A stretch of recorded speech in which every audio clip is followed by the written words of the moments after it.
it's another day in the transfer window, another day of Man United not officially doing anything, another day of Manchester United getting embarrassed, and another day of rivals doing stuff. But another day where news has come out, positive news, exciting news. Is it part of this PR journey of let's just keep putting out news so the fans are happy? Or are United actually on the verge of signing Andre Onana within the next week, as being said by pretty reliable Italian reports, but I still just don't trust the Italian media.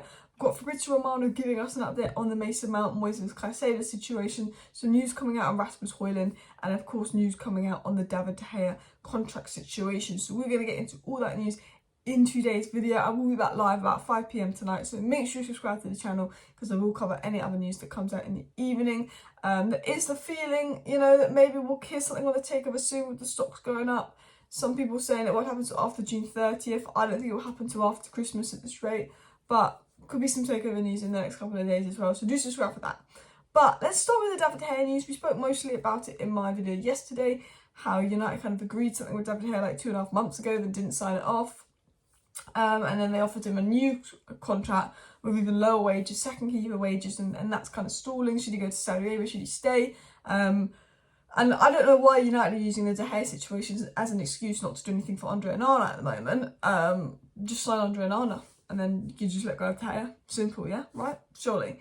But it is disgraceful, this De Gea situation, and I'll tell you why, because I'll read this out. De Gea upset to drastically reduce terms and headed off for the summer, telling his teammates he'd see them again in July. However, the paperwork was never completed at United. That's not fair. That is not fair. I don't care how you feel about De Gea. I don't care if you're De Gea's biggest lover. I don't care if you're De Gea's biggest hater. He signed the paperwork 2 months ago, thought everything was fine, said we'll see you again in the summer, didn't get a goodbye. He's been at the club 12 years, and they faff about like that. They should have just told him a month ago in May, De Gea, you know what, we've had second thoughts, you're not staying, you're not going to be number one. If you want to be number two, you've got a chance to stay, but you're going to have to accept even lower terms, so that's what it is. Why can't they do that? They can't, because they're not nice. It was also said De Gea was informed that Manchester United's original contract offer was no longer relevant and new terms were available that would mean another considerable reduction in salary. Still not decided what to do, sorry. So basically, De Gea is if he stays, he's going to be a second keeper, essentially. De Gea's been offered a second keeper's wage. He's been told he won't be number one and he can stay. But they only told him that at the end of the season. They should have told him that, April time, I think that United's treatment of De Gea has been bad. But it's very obvious, De Gea is not staying as a number one. If De Gea stays, we're still signing a keeper. This news today, as bad as it is, does confirm United are 100% signing a keeper because if they're going to keep De Gea, he's being kept as a number two. Someone else is coming in the goalkeeping position, and that's very likely to be Andre Onana. We have been linked to Diogo Costa, we've been linked to a few other keepers, but Andre Onana is the goalkeeper that Manchester United have excessively been linked with, and that would be the case. Now, what was actually said on Onana? Well, we've had mostly Italian media speak about it, and because like the Kim and Jae situation, in Italian media saying, Kim and Jae has chosen United, it's always done. They do use United's name for clicks, but we have had the British media also talk about it. So there is news coming out, not just from Inter side, but Man United side, confirming their interest in Onana. TalkSport said this: Andre Onana is emerging as Man United's top target to replace De Gea as number one goalkeeper. United have held detailed talks with Inter Milan over a potential move. So they said, look, English media have confirmed we have held talks with Milan over a move for Andre Onana. He is our top keeper. United are interested in doing a move for Andre Onana, and that has been confirmed by British media, and that is important for the pure sense of, at least we know it's not Italian media spouting stuff. I know the interest in Onana is quite obvious. Ten Hag worked for him, good player, Champions League final, but we are genuinely interested in Onana because we still have Portuguese sources saying this and that about Diogo Costa to United, and I think they're just spouting stuff for clicks because they know that United are the biggest club most in need of a goalkeeper. It was also said on Onana to United. There was a meeting yesterday between Inter Sporting Director and Manchester United's Director of Football Operations, David Harrison. The atmosphere between the parties is serene and they have agreed on a tight deadline to close the deal. So saying again, there was another meeting yesterday between United and Inter, the people higher up, and they've decided they want to get this deal done quickly and actually put a deadline on the deal. Well, actions speak louder than words. United said they wanted to get 2 deals done quickly in June. Right at the end of June, don't see it happening. Anyway, it was said Inter want everything regarding Onana to Man United to be finalised within the week. United too, at Ten Hag's insistence, and Ten Hag would like him available for their training camp that starts first week of July. So Ten Hag wants Onana next week. Inter want it done next week so they can get on with their plans. and United apparently interested in getting this Inter deal done next week. They won't. I'll be shocked if we get a deal done for Onana in the next week. Even though Ten Hag's wanted him since June, even though we've had 6 weeks to sign and watch them sign him at the end of July for no logical reason, just they can't be bothered. It gets to the end of the July. Oh, actually, we've only got a bit of a month left in this transfer window. We should probably do something. That's what United will do. End of July. Oh, yeah, actually, you know what? Maybe we should do something for Onana. It was also said Man United knew perfectly what Inter are asking for Andre Onana. 50 million euros plus some performance bonuses. Inter are not willing to go below this. If United match these numbers on Friday, its closing off the deal will almost be immediate. So United could bid like £42 million and then 8 million in bonuses, like, if they win this trophy or that trophy, and get a deal done. And I think that's a pretty fair deal.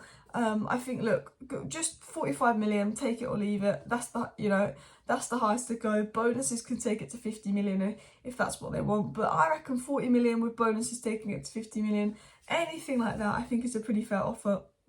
And Man United should be able to get the deal done. I do think that we will sign Onana. Well, I don't want to say I think we will sign Onana because it's United. I thought we'd sign Frankie de Jong and we didn't. But I do think that something's going to heat up with Onana soon. The fact that De Gea was offered a massive salary reduction to stay says to me that, if he does stay, he's still going to be second keeper, and that United are going to pursue a first choice keeper. And that seems to be Onana. And there seems to be kind of positive. I know a lot of the news that comes from Italian media is kind of spun for clicks and to get more clicks out of United. But I do think that something could be heating up with Onana. Now I want to get into the latest on Mason Mount, Hojlund, Declan Rice and that situation. So regarding Declan Rice, I'm 99% sure it's not going to happen because United haven't done anything. Well, Arsenal putting in £105 million offers. Obviously, like 10 million of that is bonuses, but Arsenal putting in offers coming to over 100 million, whilst United were ready to do 40 million Elanga and Maguire. So I would like United to put in an offer and go, F it, why don't we offer 70 million plus McTominay plus Elanga, see what they do, see if they accept that, 65 million plus McTominay plus Elanga. We could maybe challenge, Arsenal for Rice, but United just sat there and like, we ain't going to bother. We ain't even going to bother challenging. And I get that Rice is ridiculously expensive and we probably don't have the budget for that, but they're not even going to bother challenging, You've got players that Rice would like, McTominay, but they're just not really going to bother. And, the Caicedo situation, there's a lot of news coming out on the United side that, they like Caicedo, Caicedo's a target, they're going to go for Caicedo, but nothing's coming out on the Brighton side. The thing about the Rice thing was there was sources on West Ham side saying, yeah, United could potentially put in a bid for Rice. So I was like, okay, this isn't United PR spin because it's coming out from West Ham. Could be a West Ham game to get Arsenal to bid higher, potentially, yes. But I don't think Arsenal will be threatened by Man United this summer because we're kind of embarrassing. But I'm worried that the Caicedo situation is just a United bargaining tool to just, get Chelsea to try and lower the Mount price. And I think Chelsea can see right through it because it's only coming out from United sources.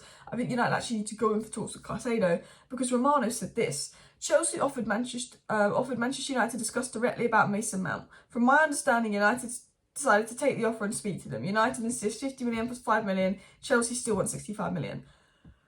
Man United cannot budge on that. I'm telling you now, walk away. Walk away. Do not budge on that. Do not budge on that. It's about making a statement. You said if they don't accept that, we'll walk away. So do not budge on that. That is your price. Say we'll come get them for free. We're not in a hurry. There's other midfield options out there. And actually pursue Caicedo or actually go with pursuing Frankie de Jong now.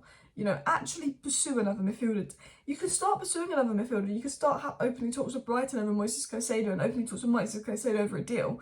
And maybe deep down you have no intention of doing it. But if you start doing it and Chelsea realise that you've started doing it because United don't actually do anything unless they plan on doing something, they'll be like, oh, actually, maybe they are pursuing Moises Caicedo as an alternative. Maybe we should lower the Mount fee. Because Romano's saying United are willing to go back into negotiations with Chelsea, have a meeting with them. They won't budge on their 55. Chelsea won't budge on their 65. But let's be honest, United will cave and agree at 60 million for a player that's okay, not that good. 60 million of our limited budget that we keep talking about being so limited on a player with 1 year left on his contract that will force a move that we can get on a free next year. But United are absolutely embarrassing themselves. Walk away, pursue another midfielder, and Chelsea, I trust you, will cave. Otherwise, we're just funding them to go spend money on good players. I don't get why United are willing to talk to Chelsea again over Mason Mount and this deal takes so long. City didn't do this. So City had 25 billion, there we go, boom. Man United just go 55 million, take it or leave it. All right, we're walking away, fine, they're not going to accept it, fine, we're walking away. Caicedo, let's have a look at this. Oh, actually, Chelsea have invited us back to the table. Are they going to accept the bid? No, okay, Chelsea, we're walking away. The bid no longer stands. F off, we'll get Mason Mount next summer. Why don't we do that? I don't know. And I was thinking this now. We're in the summer. Arsenal are putting in serious bids for Rice, and we've not sorted our ownership situation. The De Gea situation's a disgrace, and we've not officially moved for a new goalkeeper. The other thing that I think is embarrassing is strikers the number one priority position. We've been told we won't get Kane. We've dropped out the Kane race. We have Hojlund this, Hojlund that, but United haven't actually made any proper moves to sign a striker. Striker was the number one priority. It came out in February that Ten Hag wanted a striker signing in at the start of the season, so we could start the transfer window, so we could have them up pre-season because strikers are so important. We're going into July, and I don't think we've even bothered to do anything for a striker. There's also the midfield situation. That's pretty dire. But it's like, we're faffing about a Mason Mount, who I don't think solves a lot of our problems. But can we sort the striker situation out? Can we? Because striker was number one priority going into the window. And what have we done? Kane, or we can't get now, or Hojlund this, Hojlund that. Do something. Right, De Gea's not staying. Let's get Onana then. Do something. Do something, because it's embarrassing. We're being embarrassed by Arsenal this transfer window. Smash a like, smash a subscribe. Back tonight. See you then. Bye.